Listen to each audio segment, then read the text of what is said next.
Ever wondered how to joint and thickness a board? Probably not. But I'm going to show you how.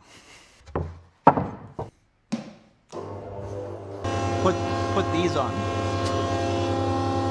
Tuck this in. Start with your face.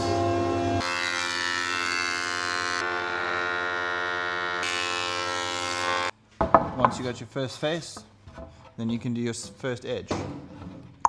Adjust your fence so that you're not going to smack your fingers on the blades. Next task, adjusting this to the height I want to plane my boards.